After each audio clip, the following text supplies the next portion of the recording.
Hi guys, welcome back. I did another book haul, and so I thought I would show you what I bought and go through with you the books that I am currently excited to read. I think this is going to be my last kind of spring book haul before I start stocking up on books for the summer, which I am extra excited about, but I'm trying not to get too ahead of myself when it comes to summer books because I really want to get the ones that I am actually going to read this summer and not just keep stockpiling books.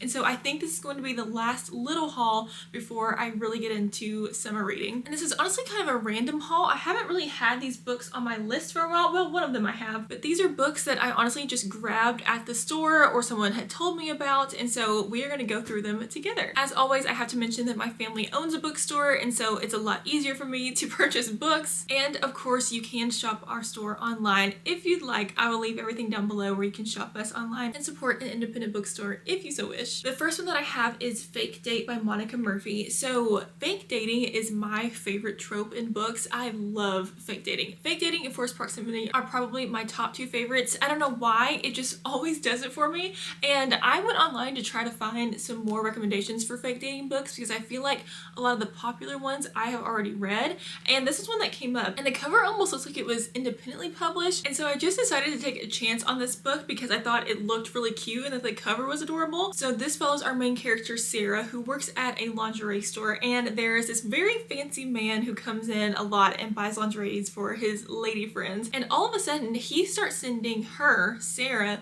gifts from her own store, and she's like, what's going on here? Did he mean to send them to me? And he proposes that she be his fake girlfriend for his brother's engagement party. And so Sarah agrees. One minute she's working at her store, the next minute she's in San Francisco being flown out by Jared, who is our male main character, and it says that she finds out that he might be a little more sweet, funny, and even thoughtful than she first originally thought. Their pretend relationship feels very real very quickly. Soon Sarah's in over her head. Could what she and Jared share turn into something real, or is it all actually fake? Very on trend for the trope, so I'm excited to read this one. The next one that I have is Story of My Life by Lucy Score. Now, I pretty much bought this because it has the most beautiful sprayed edges ever. It has it on the bottom and the top as well as kind of a blue gradient with pages on there.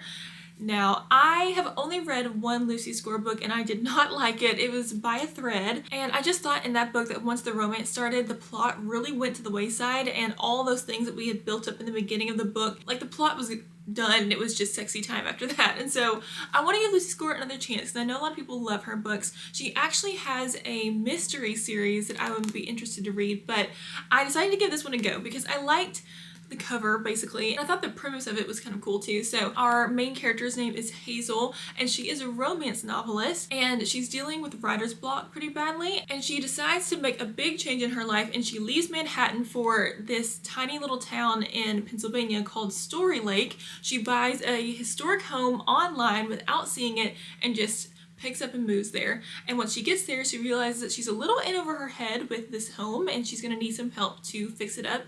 Enter our male main character, who is the contractor. His name is Campbell, and he's of course very handsome, and so she hires him to work on his house, and of course romance ensues from there. So I liked the idea of this book. I thought the plot sounded good. Hopefully this book will stick to the plot, and I don't think it's as long as By a Thread, which was also my problem with that book. I thought it was way too long for the story. We're giving Lucy Score another go. It looks really good with my top today. I'm very blue. The next book that I picked up, this was recommended to me by a good family friend. This is Counterfeit by Kristen Chen. So this book revolves around the luxury counterfeit realm that happens in China, and this book follows our main character named Ava. She kind of has the perfect life. She has a loving husband, a young son, a beautiful home. She is a lawyer, her husband is a surgeon, and they kind of have this built perfect life. However, beneath the facade, everything is kind of crumbling around her, and she just wants a change in her life.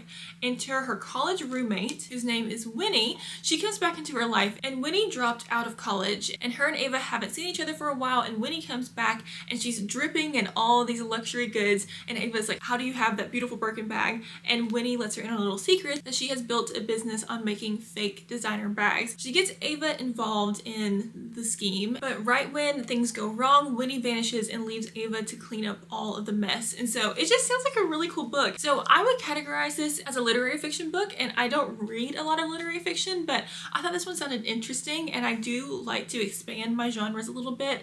I get really stuck into reading romance and fantasy, and I think it's good to switch it up every now and then. So I'm excited to read this one. I'll let you know what I think. Now, out of all of these books, this is the one that I was actually planning to buy. This is Watch Me, a new Shatter Me novel. So Shatter Me is a young adult dystopian series that I read, I guess, a couple of years ago. So it's a pretty long series. I think it has 8 books in it plus a couple novellas, and I read the first couple and liked it, but I wasn't really sure about it yet. And I took a little break on the series and I started reading the books again and absolutely fell in love with them. And I absolutely binged the last part of the series.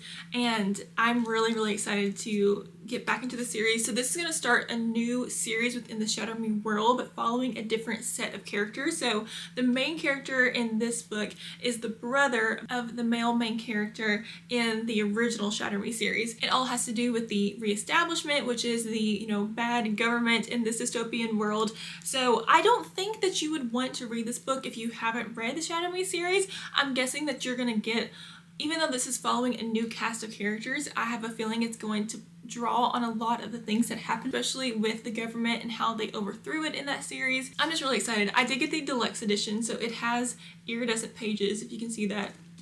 So pretty. I'm such a sucker for a deluxe edition. I'm really excited to read this. This is one that I will definitely try to do a review on, because I think, especially those of us who read Shatter Me and loved it, I think it's going to be interesting to see how this one stacks up to the rest of the series. This is the last fiction book I have, and then my last 2 are actually nonfiction. So this is called A Map to Paradise by Susan Meisner.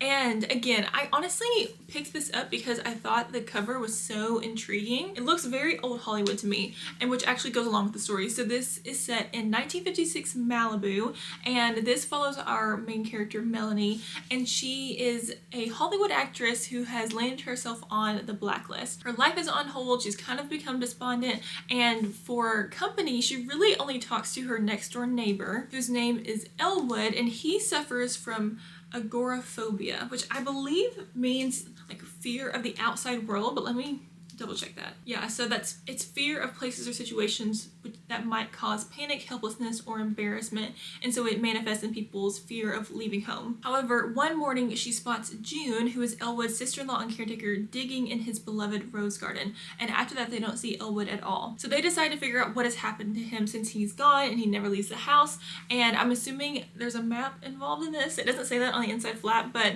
just from the title I feel like there has to be a map involved. I think it sounds really interesting. I love the idea of it being set in the 50s and revolving around Hollywood. I love that there's a little bit of a mystery involved. Again, this isn't something that I normally read, but I'm excited to, and I think all those little elements are going to make me like the book. All right, last 2 books. I actually got 2 nonfiction books, which I don't read very often, but I do enjoy a nonfiction book every now and then. I like to listen to them on audio, and so I picked up 2 new ones. This one is Becoming Elizabeth Arden, the Woman Behind the Global Beauty Empire. This is a biography on Elizabeth Arden. I was first introduced to Elizabeth Arden because my grandmother wears Elizabeth Arden Red Door. That has been her signature perfume for as long as I can remember, and if we ever wanted to get her perfume for Christmas or her birthday, I always knew to look for Elizabeth Arden Red Door because that was just her signature scent. It says Elizabeth Arden was a household name on 6 continents and a millionaire several times over before her death in 1966. Arden counted British royalty and social elites from the overlapping worlds of New York, Hollywood, London, and Paris among her clients. So this basically just follows her rags to riches story as she became one of the most successful entrepreneurs in the beauty sphere. And I'm really excited to read this. It also has some pictures in it, which is my favorite thing. I think all biographies should have a little picture section, but it has pictures of her products from her shows, old ads that ran for her company. So I'm really excited to read this, and I think I'm going to give this to my grandma after I finish it because I think she would enjoy it too. And then the last book that I have is Outlived by Dr. Peta Attia. So this is very outside of my normal reading realm. I don't really read especially self-help books or like science books. I have read a couple of well-being books. I read one called Food for Life, I think, and then I read one on glucose. They just aren't my norm when it comes to nonfiction. I definitely prefer history or fashion. The fact that the book was a square just was really satisfying to me, and that's kind of why I picked it up, plus the aura in the center. I just thought it was pretty, and I picked it up at the store while I was working one day, and I read the first chapter, and I really liked his tone of voice, and I felt like I could follow along with what he was saying, and I wasn't getting too bored with it. And the whole concept of this book is how to age gracefully and how to live a long and fulfilled life while still being able to basically do everything that you want to do physically. And it's all about preventative measures that you can take to accomplish that goal. There can't be any harm in doing preventative measures, especially when they're just creating a better lifestyle for you.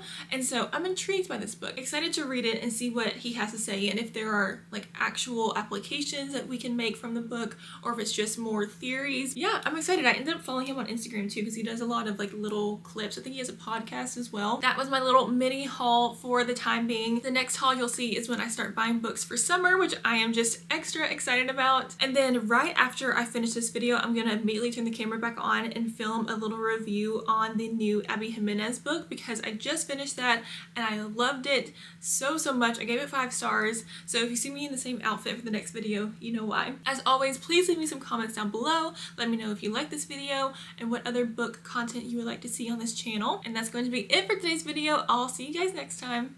Bye!